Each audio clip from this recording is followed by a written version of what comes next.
যে মামুনি মাঘেতে আবার মাঘ মাসে আবার পিঠে করেছে। দেখো এটা ভাজা পিঠে করেছে, আর কতটা পরিমাণে মা করেছে, প্রচুরটা করেছে।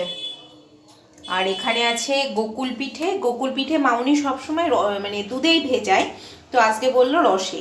দুধে আমার মানে আমি দেখিনি কেউ ভিজাতে, মাই করে, মানে আমার মাই করে, আর সবাই রসেই করে। তো মামুনি বললো আজকে রসেই করি।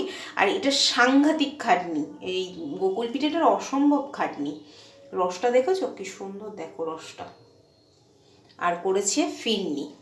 পৌষ সংক্রান্তিতে তো প্রচুর পিঠে পাটা খাইয়েছে, এই ফিরনি 2 বাটি প্রচুর করেছে আজকে মা।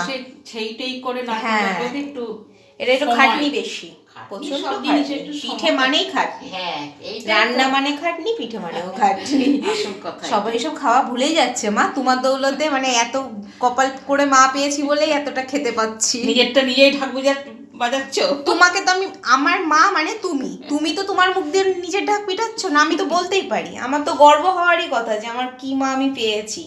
প্রত্যেকেই বলে এটা, আমি যার সাথে আমার মোটামুটি দেখা হয় না হয়, প্রত্যেকেই বলে কি কপাল করে মা পেয়েছিস, এত ভালো ভালো মানুষ আর এত খাওয়াচ্ছে তোদেরকে সবসময়। এটা আমার মা বলেই সম্ভব।